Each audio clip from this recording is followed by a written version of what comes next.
Hello, everybody. So we'll start for this final class of this QCenter Candela program. So today we'll continue what we were doing yesterday. We will be working on the Kubo and the shortest path implementation in the first part. Then I will show you first give some element of understanding so that we go through quickly and easily in the notebook. Then second part, as I mentioned, there is a small quiz that will provide you with if you want to pass it, and it will be an element to get a certificate of achievement of this program. And if you have a little bit more time, we'll debrief on the complete program, and I would be glad to hear what you think could be improved or whatever you thought about this program. So let us start. Arnaud will join in 30 minutes. We'll join for the code part. I will start with the slide part.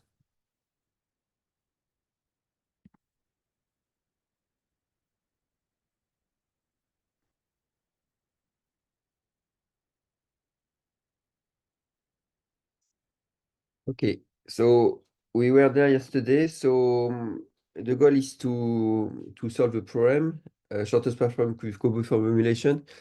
The reason we're working on this problem is that I wanted to end the session with a concrete example of application. So something that people in the application team at Candela typically are doing. We take one problem and then we try to find a way to solve this problem quantumly. And sometimes we end up by doing things that are totally non-expected. For instance, using Kubo for shortest path is not the natural way of solving a Kubo problem, so shortest path problem, but it's the way quantum works. We have a tool, limited tool, we're very powerful, but we cannot do things the same way classically we are doing, so we need to think out of the box. So, and it's exactly the case with this problem. So we defined what was a Kubo problem yesterday. So Kubo is quadratic unconstrained binary optimization, meaning that we are trying to solve a problem like the one on the right side of the screen, this equation. Any vector x or b that is binary, minimizing this sum is the solution of this problem. And this is a typically very hard problem because of the size of the search space, because the fact that the variables are not continuous, so it's not possible to apply gradient descent type search.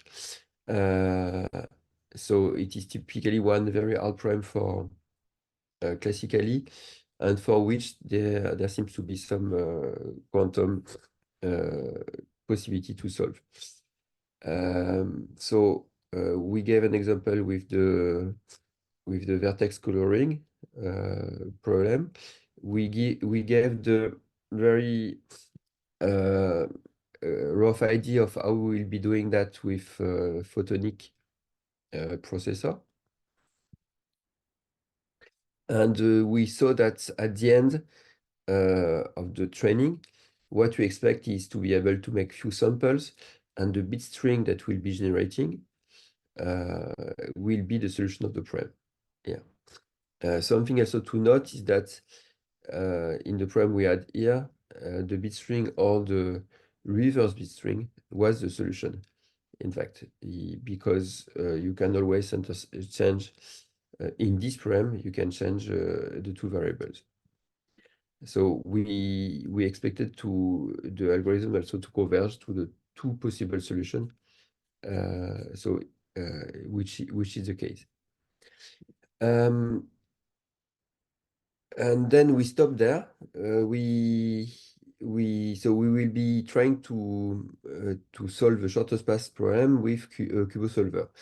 And for that, as most of the time what we are doing at Candela, we are looking at literature. We are trying to see what other people have done. And we will be basing this the approach that will be described after on two papers that I will go quickly through the two papers.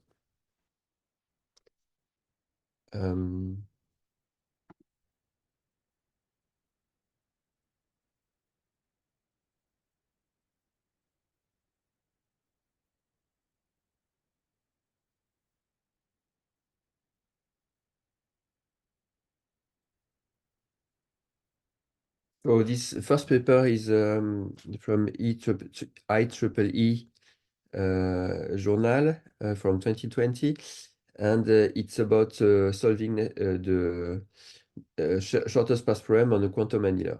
So the notebook we'll go through was the result of a hackathon where we asked some students to work on some challenge, and the goal of the challenge was to implement that application. So I just go through quickly the problem, but just to see a bit the gist of the paper, just to see the gist. So we are talking about shortest graph problem, so a graph problem with defining a path, defining the constraints one by one. So here they are defining some energy, and I will see how we can translate that on our side. And there are also other alternative in the paper of other type of approach leading to the same QUBO formulation that are very interesting. And at the end, they are comparing different approach and what gain they could expect. Yeah. So this is a very well done paper where they are comparing classical and different other approach, and with their own approach with some experiment behind. And the second paper this notebook has been made of is from a paper from Orca Computing. So Orca Computing is also another photonic company, and they are based in UK with a slightly different paradigm than Xanadu or Candela.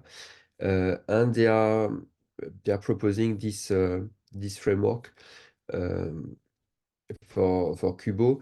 And so the paper is quite long, but the idea is that I will give you the gist of what they are proposing, and that will be reproduced in the notebook.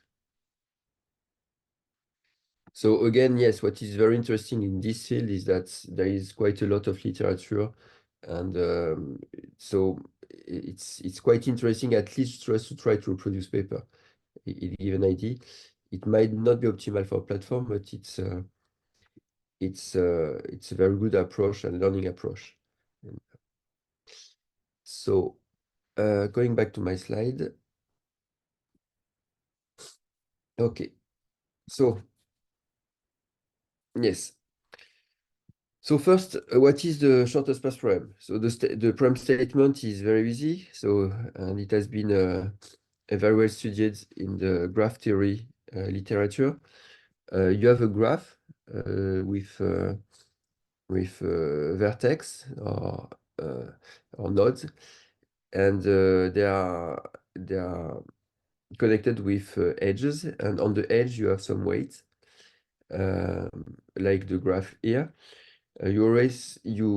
One subtype of the shortest path problem is you want to go from point A to point B, but there is an extension of the problem where you want to go from any point to any point, and it's what's called the all pair graph shortest path problem. And the shortest path problem is the shortest path is the one minimizing the sum of the different weights. So it's really like a navigation problem. So in that case, the shortest path, we go through S, A, F, which is the cost of A, and there is no other.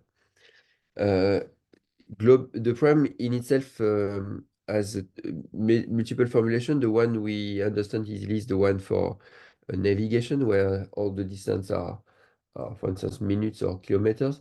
But the problem is more generic. It can be also negative cost. and the negative weight problem is harder to solve. So there is one related problem to shortest path. One of the reasons we are interested in shortest path is that there is a cousin of the shortest path problem, which is the travel salesman problem, which is not exactly shortest path. It sounds like the same, but the formulation is different. The formulation of the TSP problem, traveler salesman problem, is that we want to go from we want to visit all the cities of one country with one path that will be the shortest, going through one and only one each of the different cities of the graph. So we need to find a loop in some way, going from all the cities and coming back. If we look at the combinatory of such a problem, it's quite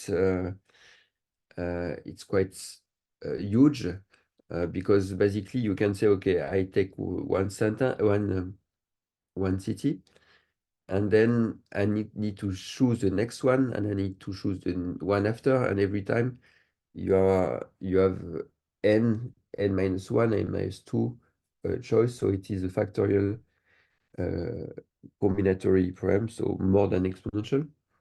So for 74 city only, you will get something like 10 to the power 100 possible routes. The classical complexity, so it's a NPR problem. The classical complexity of such a problem is n square 2 power n, and the quantum complexity is less than 2 to the power n. So which show a huge exponential speedup. And to give some intuition on what it means in terms of computation. So I'm talking about exact solving of the problem. So there is a lot of algorithms that have heuristics to find some good solution, but it's not the best solution. But if we are to explore all the possible routes, we see that on for only 50 city on a good Intel server that we can use today, then it will take 29 years. And if we were trying to do more, it will not be possible simply. So and 50 cities is tiny. If you think about the real number of cities in the country, it's far bigger than that. And it is where we see what it means to the quantum speedup, is that it could, if we had a computer, so if we are using the biggest HPC in Korea, which it will take 20 milliseconds for 50 cities, it will take far more for 200 for a quantum computer at 1 megahertz, like a photonic quantum computer, as we have described. For 100 CT, it will take, in fact, it will take long. So I didn't put the number, but it will take days of computation, as for HPC and for a quantum computer. But where we are interested in is where there will be a gain, in fact. So, and this is typically what we observe in all the quantum algorithm, is that what we are looking at is not to solve small problem and get a gain. It's not what will happen. Is to solve very hard problem and with very big dimensions. So it is where we expect the quantum computer to be far faster than HPC, and so you could say that maybe Gaussian is not big enough, but this type of problem is that is exponential. So okay, you take one HPC, you take two, you take three, but you are just adding 1, 2, 3 cities. Every time you add a new HPC, you can just double the capacity of your of classical computing. So and at some point you don't have any more HPC to add because you have all the quantum resource classical resource in the world. So classical cannot simply solve a problem that will be that will have this huge dimension, and this really the realm of quantum is here. So of course, when we solve a problem today, we are more in the low range and even lower than that. In the problem that we'll be solving, there is only 5 edges on the graph. So there is always this what we can do now, developing an algorithm on very small size problem, not to get a gain, but to get the algorithm. And we know that when the hardware will be big enough and stable enough, and we'll be able to scale up to reach where the potential of quantum will be. It's really on the very large scale of the problem. So shortest path is not as hard as the TSP, Traveler Salesman problem. So there is typically some very well-known algorithm like the Dijkstra algorithm, if all the weights are all positive, or the Bellman-Ford algorithm in the general case. And still, the classical algorithm have a complexity of n square, n cube, for the all pair shortest path problem. And we do know quantum algorithm with complexity on n to the power 2.5. So there is a quantum advantage in such a problem. So it can look very moderate as a acceleration. So it's only square root acceleration, a square root of n acceleration. But still think about the large scale problem. When you are talking about large scale, this is where we benefit from this acceleration. It's if we take a problem with 5 nodes, of course, there is no much difference between n cube and n to the power 2.5.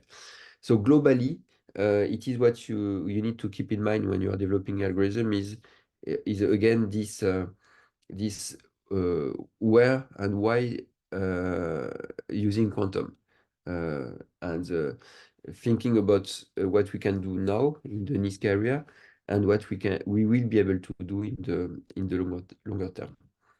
So why I also mentioned the TSP prime is that both of them can be formulated as Kubo prime. So it's a very good concrete case where we can see how we can apply Kubo for both cases.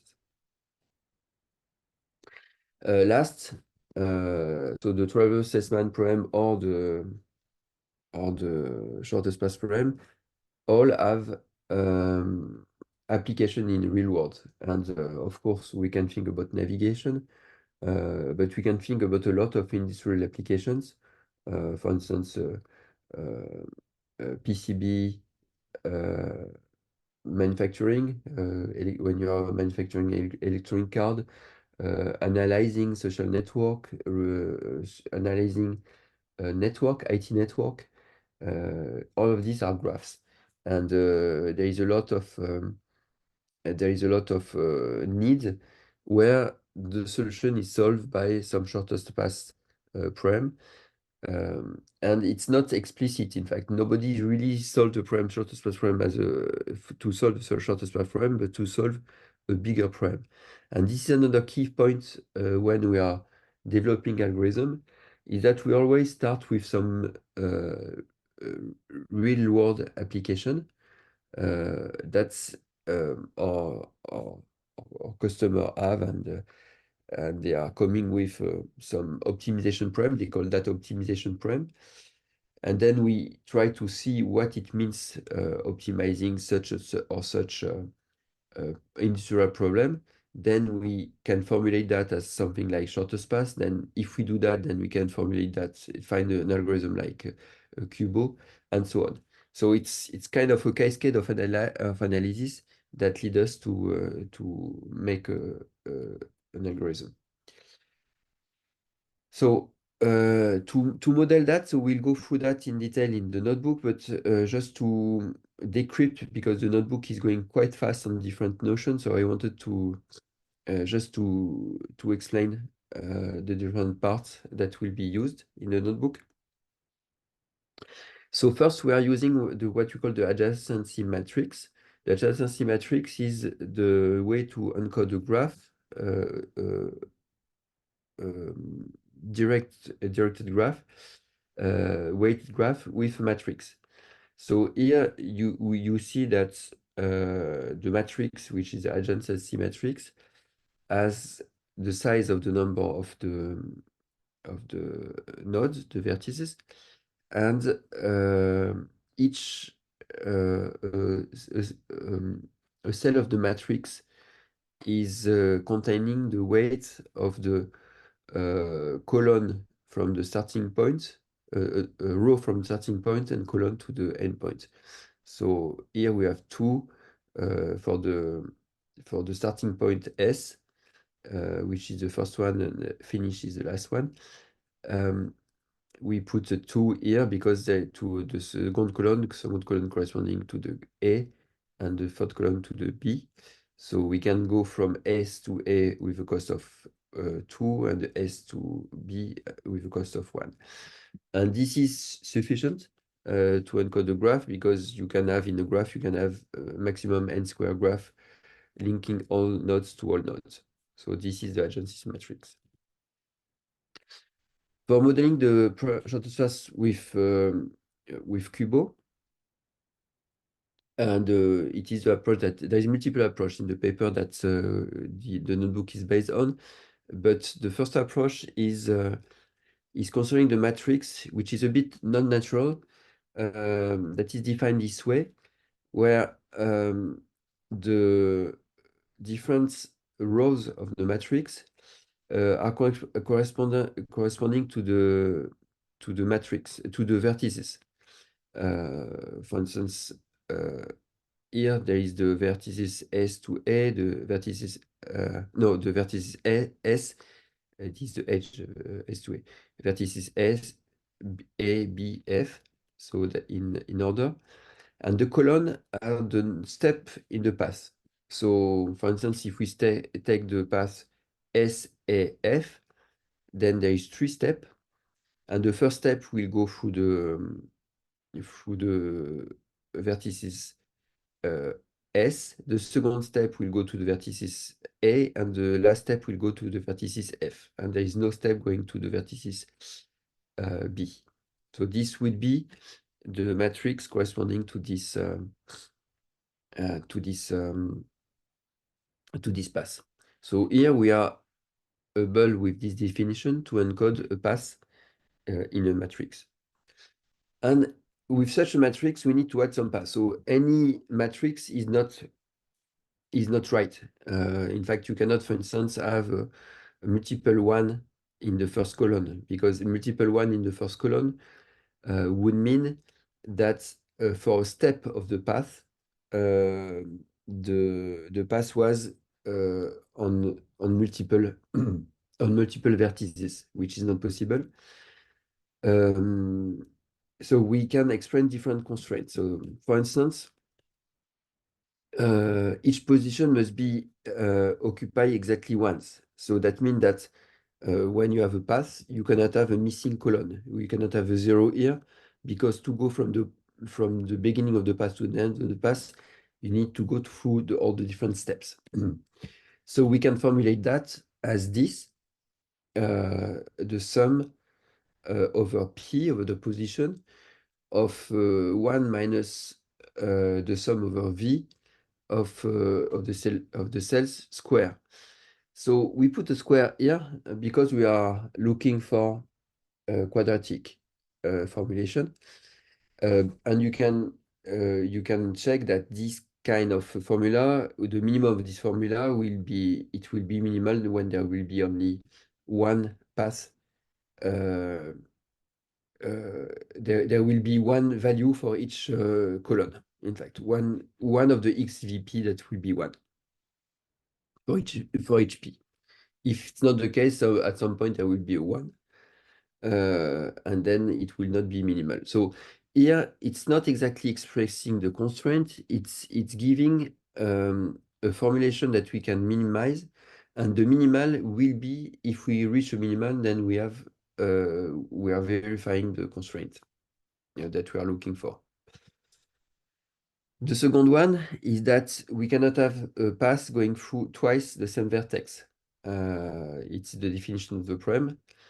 And this is interesting also this way. So here we will be expressing that as the product of all the possible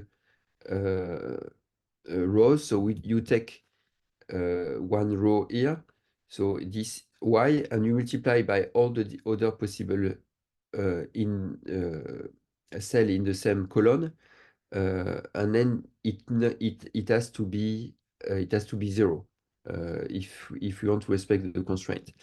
So it's interesting again to see that we are transforming some constraint that is a logical constraint. Each vertex can appear at most once in a path by a product, and the minimal of HV will be reached zero. It will be 0 and will be reached only if there is no twice the same vertex for a given column. So that means that it won't pass twice in the path.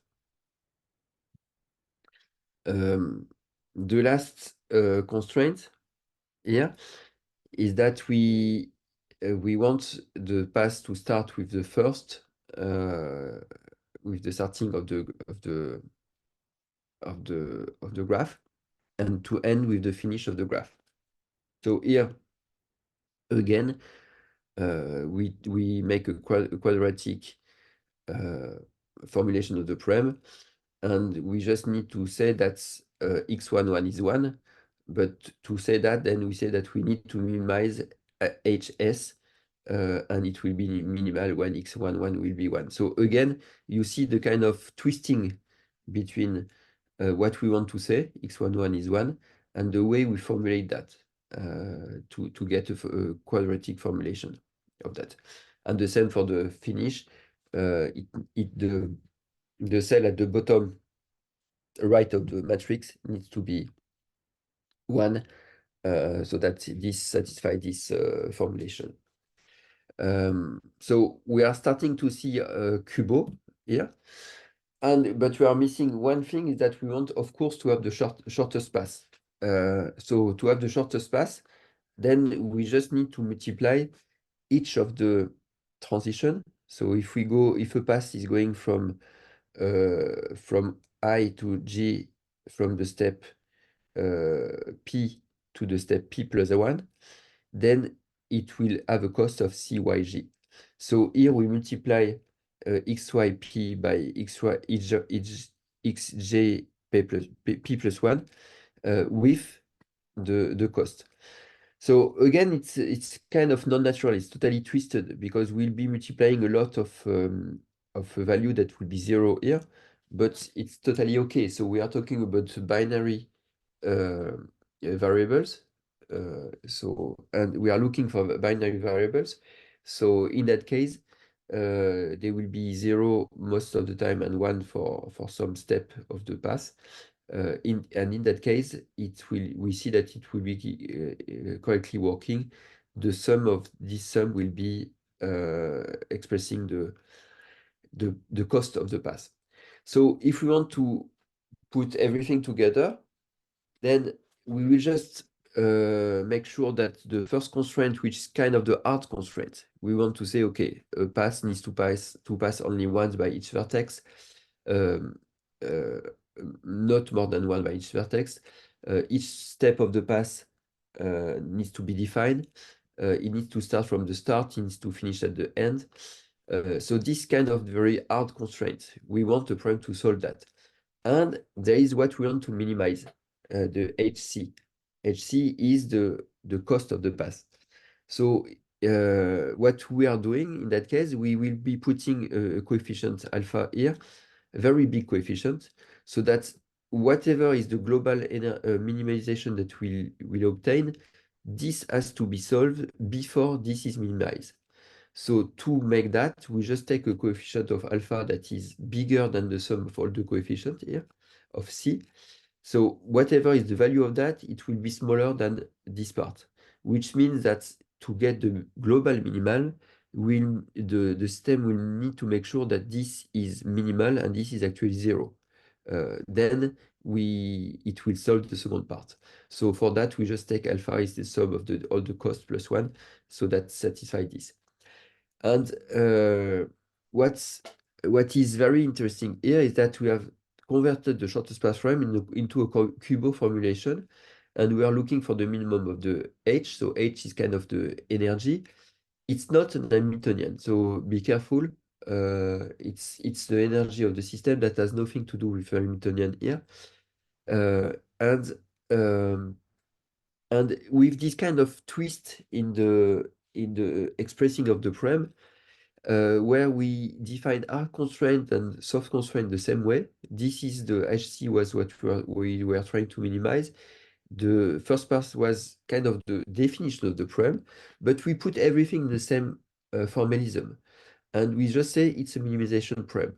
So why we say that is that because we have in mind that we want to get a Kubo formulation, and it's kind of the something that is very common in quantum formulation of prem.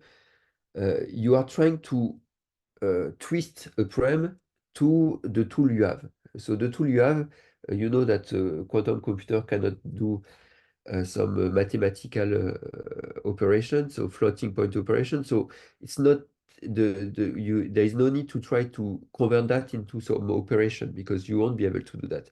But you know that a quantum computer can do optimization. So we are trying to convert the prem. And here, what I find, what I like is that it's at the end is totally native. So we understand that we have a sum of quadratic expression, so we have a quadratic prem here. But it was not expected. The prem defined initially as the shortest path is not a Kubo prem, but we have managed to convert that into a Kubo formulation. So this is the first thing we need to get in mind to understand the notebook. So the notebook is using a slightly different encoding of the binary vector, but the concept is the same behind. The second point that we need to for which we need to find a solution is how you will be transforming or encoding the Fock state into a binary constraint. So why you want to do that? You want to do that because if you look at if you look at what we define in sorry, in this rational approach, we need, and it is the same thing that what we had when we are doing the QC. At the end, at the output of your system, you have samples, and the samples are Fock state. So you can have, for instance, 2 photons in the first mode, 0 photon here, 1 photon here. So one given sample is a Fock state. So when we were doing the QC, we are doing we are taking expectation value. So we are taking distribution of the Fock state, and from the distribution of the Fock state, we were mapping this distribution into a class 0, 1, 2, what we were doing for the high-risk classification.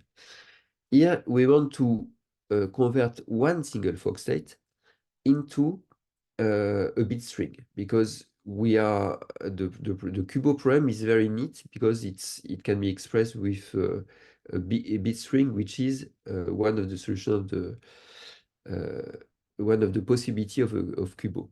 So we need to have this way of converting Fock state to bit string. So this is where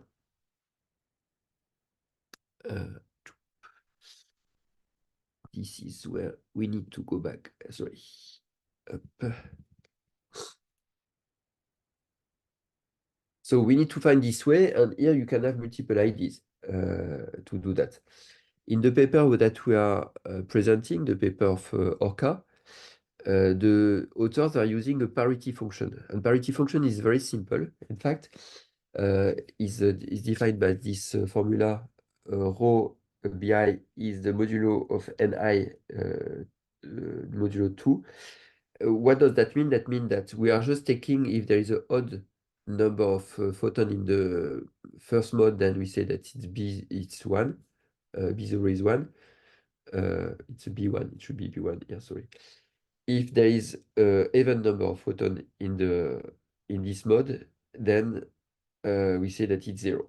So it's a very simple formulation that we can, this is the pictured from the paper. So you see that with the parity function, it's very simple. 3010 is 1010, and so on. So this works in some way with some caveats that we can already see. So first, if we need to be able to generate all of the bit strings, so 11111, then we need to have at least the same number of photons that the modes in the system. So this is the first caveat. The second one is that it's very sensitive to the counting of the photon. So if you have if you count that you say that if it's a 3, then it's that means the bit string is 1, and if it's 2, then the bit string is 0, which is what the parity function is giving. It means that first we need to be able to count the photon very precisely, so to be able to say it's a 3 and not 2. And the second is caveat is that it's very sensitive to photon loss. If you have any one single photon loss, if then you are modifying your bit string from 1 to 0. So your bit here will be very sensitive to photon loss. So practically on the hardware that we have as Scala device, it will not work, this approach, but it's a nice theoretical framework. Then, so if we want to have something robust to photon loss, you need to find another mapping between your fork state and your bit string. And there is a lot possible. So you can say, for instance, I'm working with dual rail encoding, the thing that we have been showing with qubits. So you have double number of modes, and with 2m modes with 2m photons, and then at the end you are considering your output state as qubits. The issue with that is that you need to make a lot of post selection to make sure that you are really on the Hilbert space and the Fock space. So this one is not very satisfactory. You can think about a lot of other possibilities, the possibility to map from a Fock state to a bit string. And actually, we have our own implementation that is very elegant, and that is very efficient. Yeah. So the way we'll be doing that system, now that we have the way to make the bit string.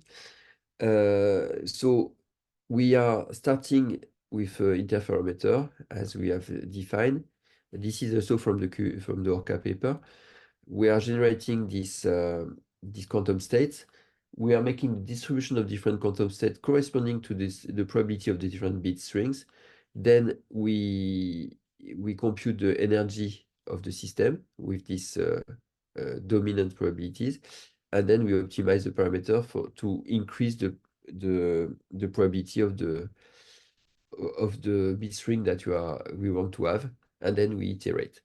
So it's similar to VQC in the spirit, but it's practically not the same because the solution is the bit string. It's not the distribution of the bit string as of the Fock state as we were doing in VQC.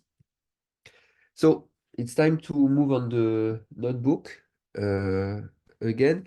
And here we'll be checking out Git clone as missing clone or update, depending if you have already checked out that or not. Yes. Oh, Git update. So let us move to the notebooks.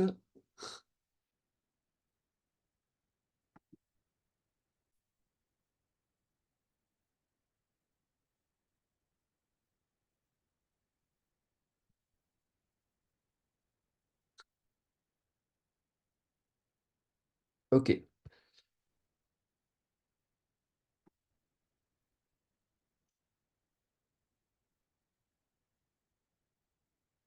And Arnaud has joined. So you will be, if you have any question as usual, please feel free to ask Arnaud while I'm going through the notebook. So again, just so we have this. So whatever is the organization of your directory, it can be class 9, it can be whatever. You need to have the Perceval checkout. So to do that, you open a terminal, uh, or you open a notebook, and you just if you have already the Perceval directory, you go to this directory, and it's git update, git pull. Sorry, I always make the mistake. Okay, if you didn't have the directory, you would have make a git clone, https github.com/candela/perceval. Okay, and it exists, so it doesn't work. So on my side, so you should have this this Perceval directory here. So we go to this directory, okay, and we go to documentation, docs, source, and notebooks. And you look for the Kubo a notebook. So it looks like exactly what we were describing. This notebook has been made by a group of students in the first hackathon we organized last year. They made a very nice and solution of the problem, inspired from the two papers that I was mentioning, and the two papers are yeah, the solving the network shortest path problem on the quantum linear, and the ORCA problem, certain properties and application of shallow bosonic circuits. So we have everything we need to go through to go to the notebook.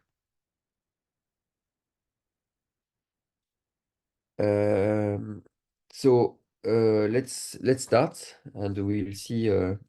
We'll try to understand everything. So here you have the definition. So it's not exactly the same that I described in the presentation.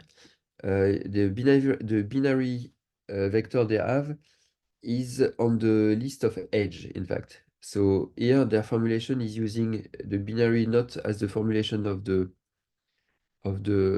step versus vertex of the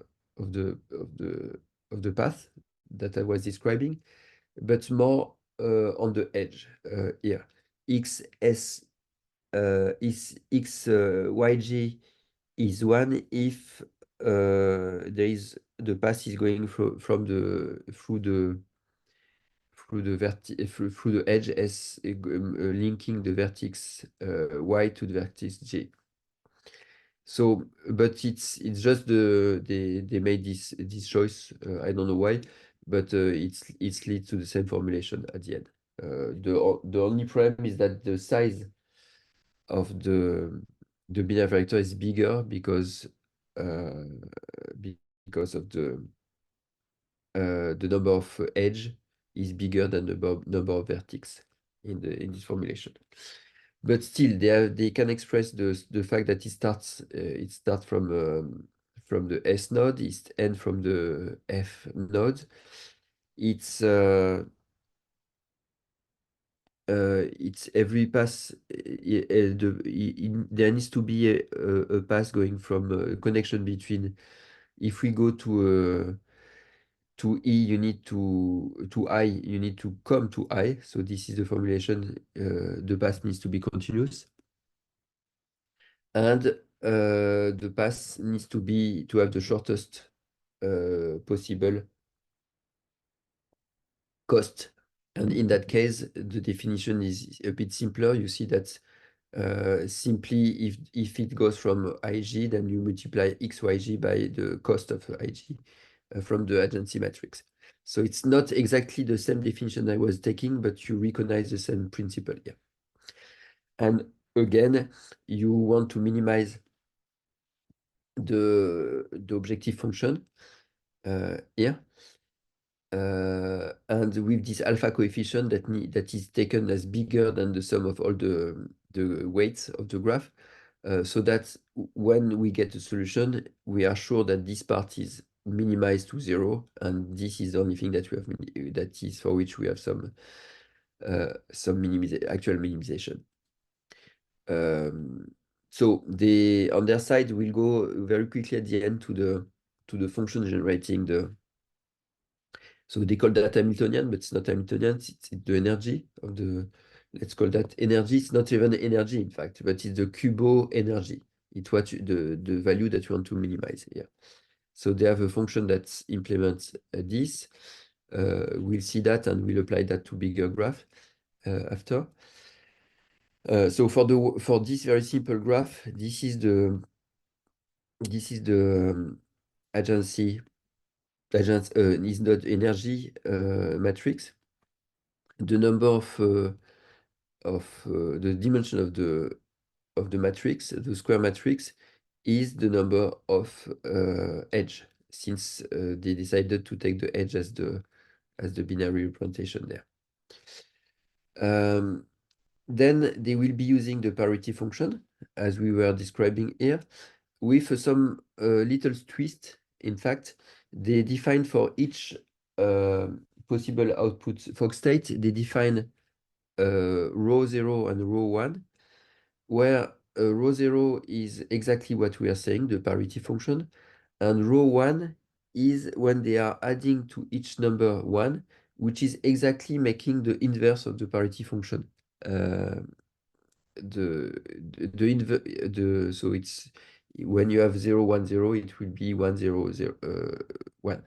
So it's taking the inverse. This is something defined in the Orca paper. Yeah.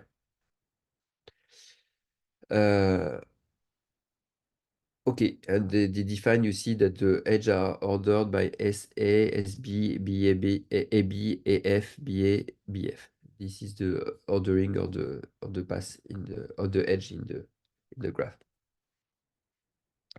So let's go quickly in the different function here. The notion of parify. So you have a distribution of samples coming out of the system, and they just want to apply the parity function to the sample. So it's quite easy. They take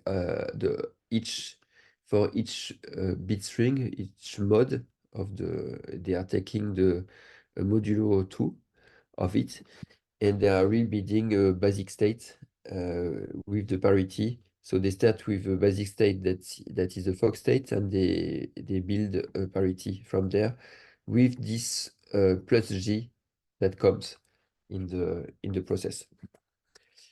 Okay, parameters of the circuit. They have a circuit with some parameters here. So this is a standard function that you use for almost all variational algorithm. We go through the different parameters and we set the value from the list of values, that is the weight. So not the weights of the path, but the weight that we are trying to optimize, the theta. Yeah. Then the very simple function to compute the samples. So they take a sloth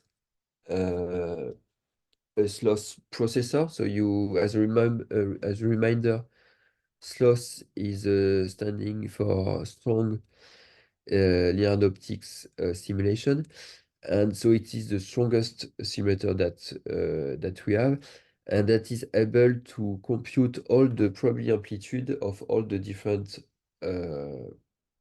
output states in very efficient manner. So the limitation, of course, is the number of photon and mode on which the sloth can apply. Limitation is around 10 photon and 20 mod, something like that. So, but it's a perfect simulator and it's a very fast simulator. So from that, we don't have any problem of photon loss. we know that we'll be able to count all the different probability photon in the output. So they define the processor, the sloth processor, the input with the input state that we'll see what has been defined as the input state. They remove any filtering on the output. So they say that they want to see even the state where there is zero photon. So actually this is not necessary because since we are on the perfect simulator, there is no photon loss. And since we have photon in the input, we have photon in the output. So this is totally not necessary.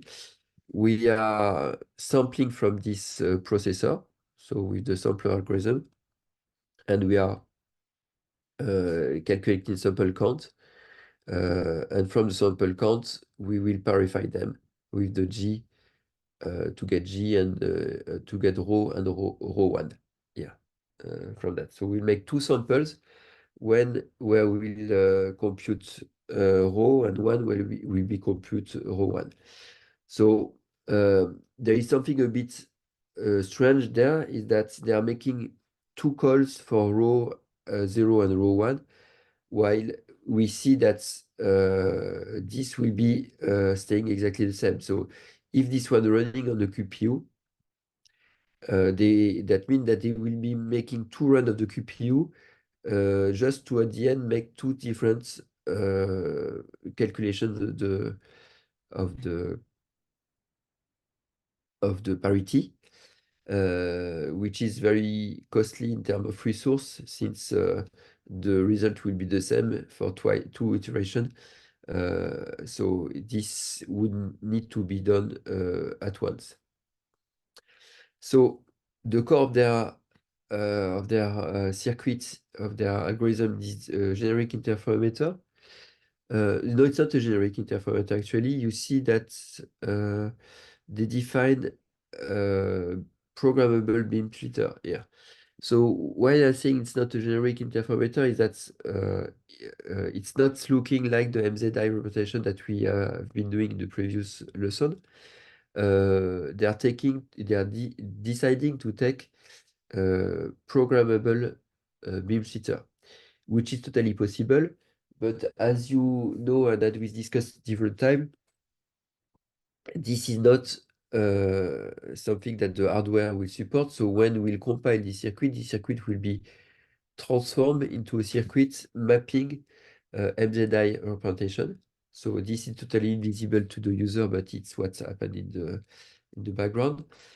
And with the result is that what I described in the tutorial yesterday actually, is that the theta 0 will not be mapped on the physical parameter of the chip. It will be some kind of virtual parameter. Sorry, some kind of virtual parameter that will be optimized globally. So this is totally okay for simulation. Practically, if you want to go to practical implementation of QPU, we'll make sure that the shape of the circuit is matching the shape of the physical circuit. So to get a better optimization and to benefit from the fact that we have a physical phase shifter. And it is what we will be sampling from and computing the energy from each parity. So we are missing the computing of the energy. And the computing of the energy will just be done here by doing, so it's something we are familiar with. It's transpose of H, B, H. So you have the full implementation here that will be matching. What is quite of interesting in the Kubo formulation is that it looks like a bracket formulation, while practically it's not. It's we are multiplying this, but it's looking like the same. So we have similarity in the formulation that is interesting here. So we are computing the samples. The samples are giving back the parity function, and from the parity function, we are calculating the energy of the system as defined by this formula here through this matrix. Uh, and we are sampling adding all the all the energy to get the global energy of the system. So if you have n samples, you will get the energy of the different samples, and the goal will be to optimize the energy of the expected of the shortest path. So the loss is defined with by the energy, and it is what we want to minimize, as we were saying. And basically that's all. So there is the loss function. So we define the generic interferometer as was defined here. Then we just get so this is then this is to compute the shortest path at the end when we have the final sample, then we get the shortest path from there.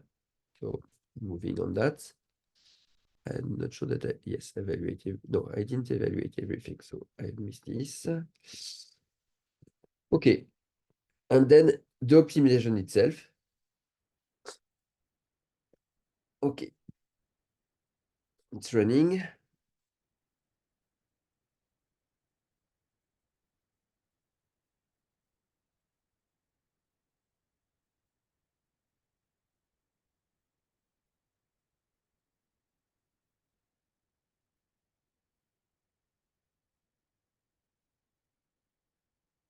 So the part I kept here is the test configuration. The actual minimization is classical. So here we are using the Powell optimizer from SciPy here. That is just taking the loss function and that is minimizing the parameters that we provide that are initially pi.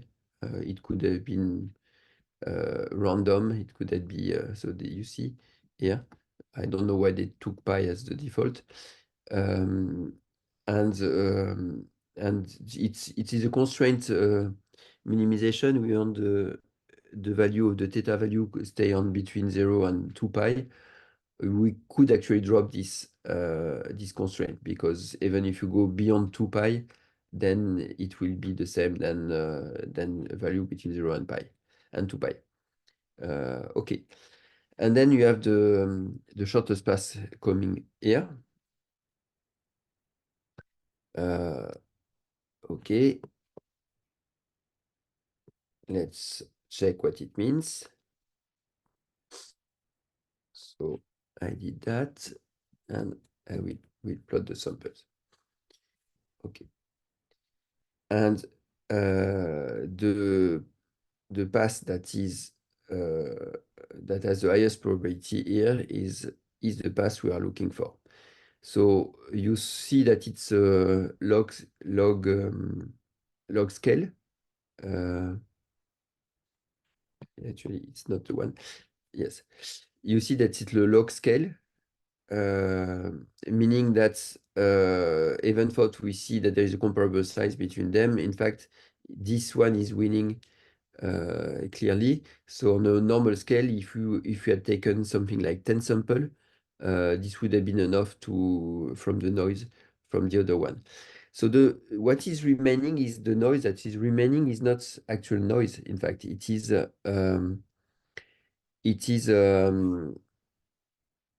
fact that the circuit has not yet converged exactly to the perfect solution. It has minimized the energy globally, but there is still some part of the output state that are generating state that we don't want. And this is totally okay, because we cannot expect the system to have 100% on the different output. We just want to make sure that it's close enough to the solution. And here that means that with 100 sample, we would have gotten completely the solution. And even with 10 sample, the noise of this one will have been less than 1 or 2. So probably with 10 sample, we'll have observed the solution already, the best solution. So I propose we take a few minute breaks as usual, and then we'll go through the different part here, just to make sure that we understand this part. And then we'll move to the quiz session. So let's start again. It's at 8:09. 4분간 휴식 취하고 다시 시작하겠습니다.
Okay, so let's start again on the notebook.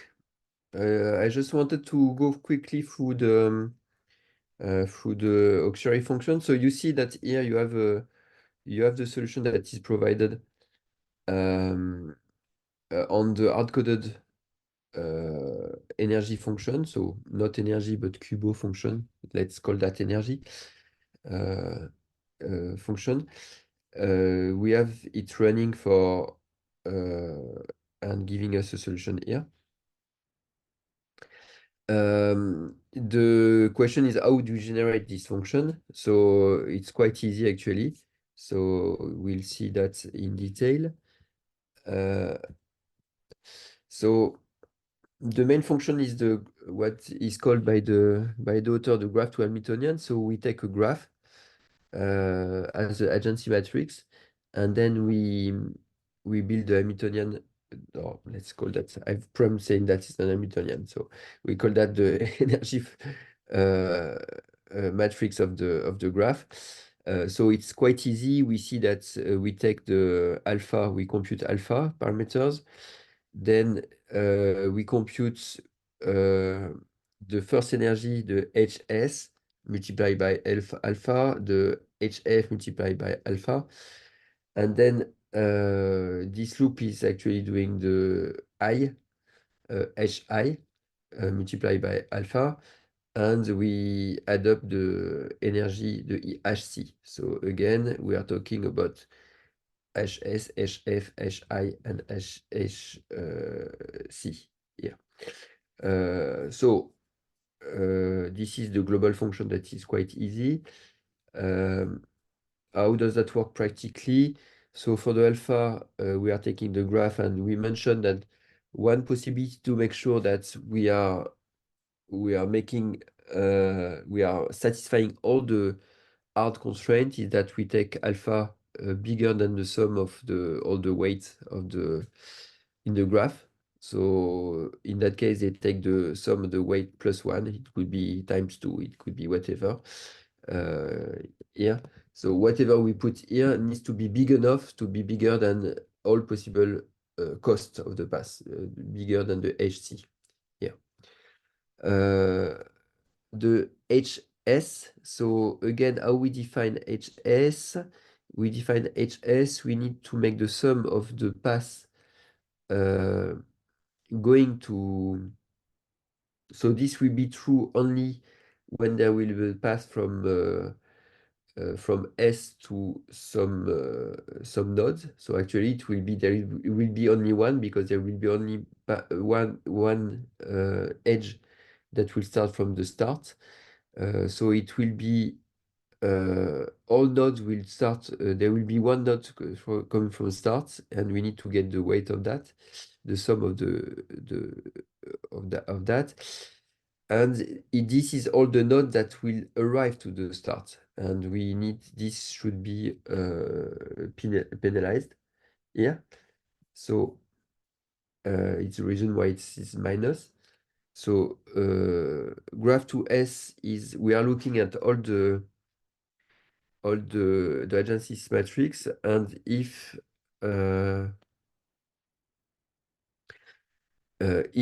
so this is really not really coded a bit strangely, because here they are iterating because we already know that we need to start from S and we need to end from S. But whatever, they are looking for the edge that start from S, and then they count that as 1. And if it's end in S, they count that as -1. And then so that give us the edge coefficient. And then they multiply the edge coefficients from Y to G by 2. So I'm not sure actually why they are multiplying this one. So we are calculating HS.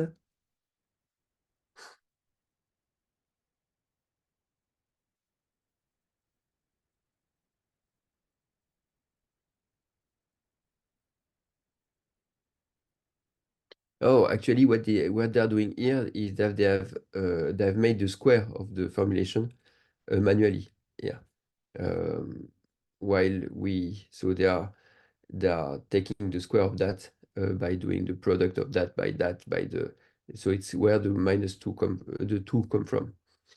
Um, so this is the from the start. From the F, we have exactly the same. So this is just to calculate this again, this Hamiltonian energy. Exactly the same for the H, for the F. For the graph 2I, the HI, again, we need to make sure that the path is continuous. So if it's arrive in a if it's arrive in one node, it needs to live in. We need to have a continuity in the HY. So this formulation. So there will be the same trick in going if it is RE or G here, then +1 -1, then the square is calculated here. The calculating of the energy C, which is the actual cost. So this one is the simplest. We just add the energy of the path. If there is a node, an edge between Y and G, then we add the weight. It's corresponding to this uh, one. Simply, we are adding up the weights when there is a path. So it is path square, but the path square or the path is the same since we are a binary variable. Yes, and the one that they are not for which they have hard-coded the value, it is this one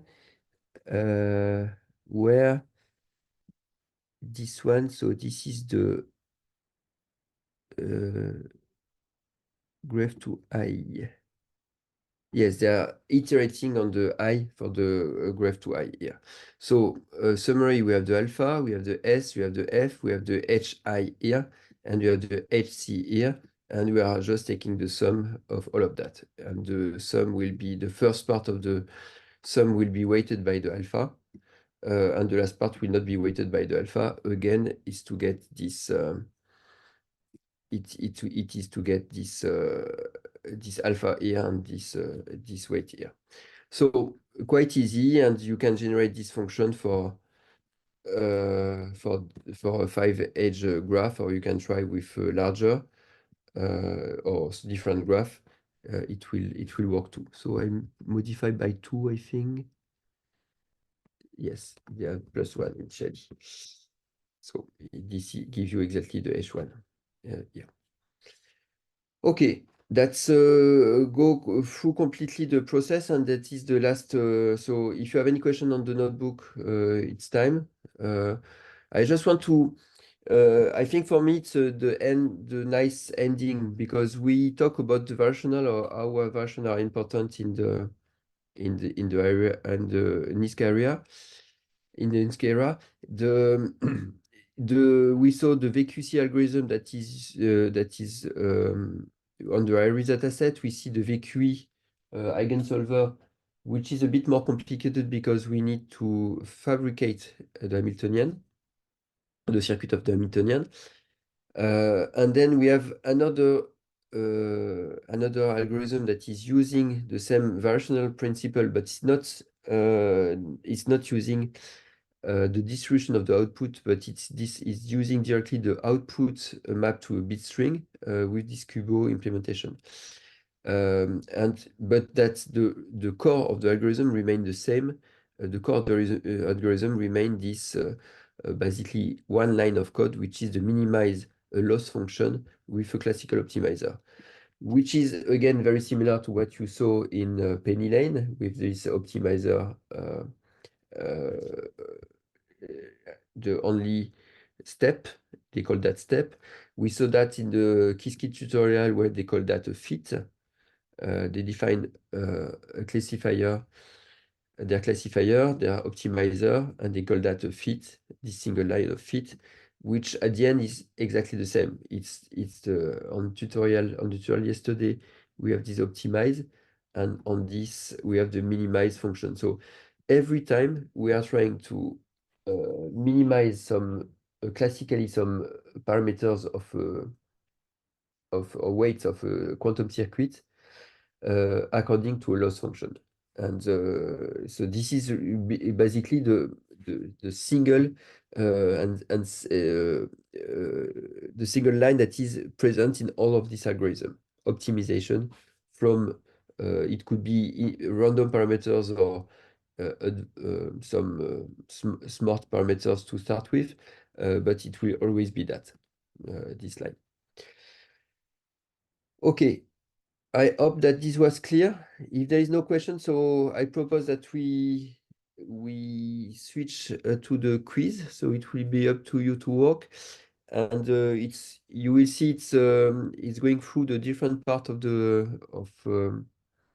what we explore in the quiz. So it's meant to be done in 20 minutes. So it's there is 20 questions. It's honestly there is no the main challenge is to pass the is to make the quiz and you will get the certificate by passing the by making the quiz, but at the same time it gives you kind of the overview on the different class we had by the question that are asked, and if some questions are not clear, in any case you will be receiving by email probably early next week the certificate and the quiz result. But if you have anything to discuss after, please feel free to ask. And the link to the quiz, let me give the link. The link was actually sent via Q Center to all the participants. Okay, so it is already done or it's It was sent a few hours ago. So okay. So it's time. So propose that you do the. So I didn't know that you had received the quiz already, but it's a good thing. Q Uh, 센터에서 보내드린 그 퀴즈 링크 없으신 분들은 그 채팅창에 올려주시면은 퀴즈 링크 다시 전달 드리도록 하겠습니다.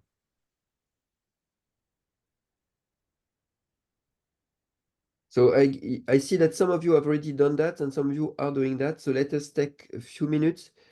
Uh, uh, I propose that we start again at 8:30, and just for the because I would like you to have seen the test before commenting on and concluding the class.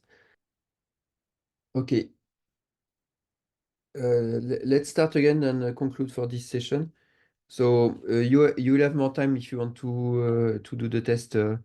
I see that quite a number of you have been passing the test, but the test will remain open till Monday, so you have more time if you want. In any case, I wanted to conclude on this session. Okay.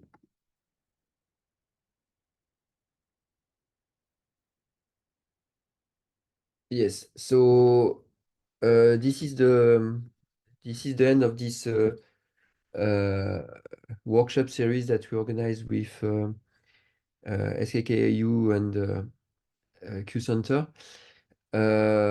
So the idea was really, so when we started that, the idea was really to introduce photonic quantum computing, but with practical angles. So we have covered a lot in that session. We have covered the theory, the optics, the mathematics, the engineering, the benchmarking, uh, and even semiconductor. There was 10 class in the first session, in the first group of workshop before New Year. And we wanted also to be very practical by doing notebooks. So it is what we have been doing in this second session. So for us, it was it was the first time we are doing that, a bit challenging because you can imagine that first it's early in the morning and it's not that easy to start a class at 7. Um, But second, also it is a bit complicated because everything is in Zoom, and we had to improve and to try to have content that is good enough for this type of support. So I hope that this was satisfactory to you. In any case, congratulations to all people who attended to that series of workshop. And if we are satisfied that there are people that went through the complete sequence, and we hope that we learned enough on the different aspects. It's just the beginning, to be honest. So there is a second sequence. The second sequence is based on MBQC. So what we have been showing is mainly NISQ algorithm on short term. What we can do today with the current generation of computer that we have. And for us, it's very important to work on the current algorithm because today we want not only to work on simulator, but we want also to work on QPU because quantum computing is not just the future, it's already there. And so it was important to be very concrete. And there is no step two, there is no step one. We really want to be pragmatically going to and to build at the end wonderful application.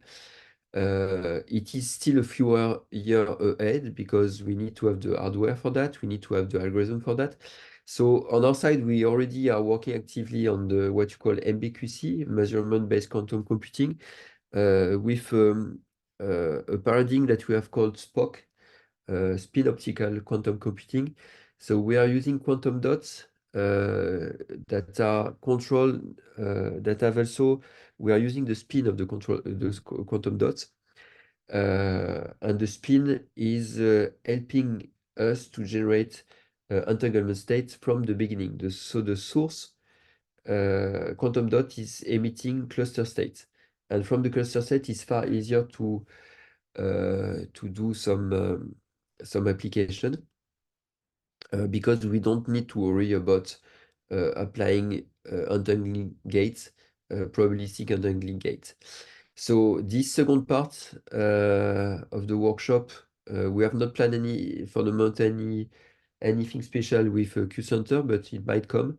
In any case, it's what you have passed is the level 1, and there's at least a level 2, and maybe next year there will be a level 3, I don't know. But it's just the beginning in any case. In any case, if you have anything you want to discuss more, you can contact us, Arnaud or myself. If you are interested in possibly a job with internship collaboration, so contact us, and we are always glad to discuss and to extend. I also want to thank Arnaud. Arnaud has been, you have seen him a lot in the first group of session. He was organizing the class, and thanks for this. Again, it was not easy. Believe us, it's making this class with only in Zoom. It was the first time we were doing that. So we are doing a lot of this type of activity, but in person. So it was new for us. And again, if you have learned and if you see the potential of photonic, then it's what we wanted to share. So thank you very much for everybody. Any last question?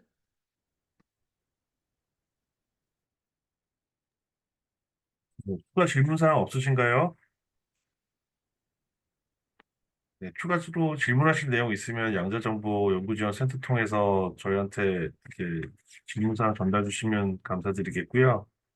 네, 그러면은 그 4주 동안 너무 고생 많으셨고, 네, 오늘로 이제 컨델라랑 그 양자정보연구지원센터에서 진행하는 그 세미나는 이것으로 마치도록 하겠습니다.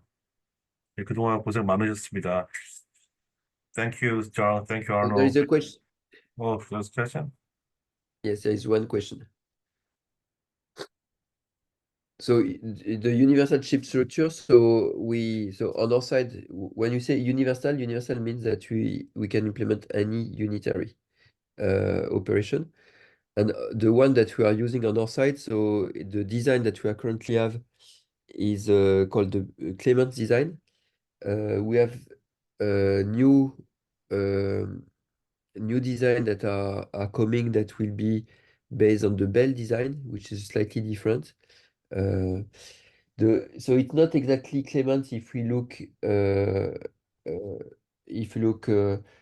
in detail, because there is additional phase shifter, and there is we are using MZI and not programmable beam splitter, but it's 100% compatible to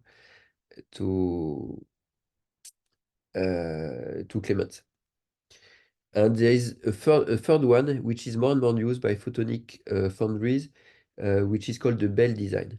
It's and most of the manufacturers are using this design today. Okay, I think this is the last one, and thank you very much, everybody, and we might see you for another session. Again, the quiz is still up till Monday, and I remove the constraints if you want to pass it a second time, so you can pass it a second time. It's still up. Thank you, and next week you will receive a certificate of achievement for this program. Thank you very much, everybody. Great. Thank you, Bye. John. Thank you, Arnold. Thanks a lot, Doyun. Thanks a lot, John. Bye, everyone.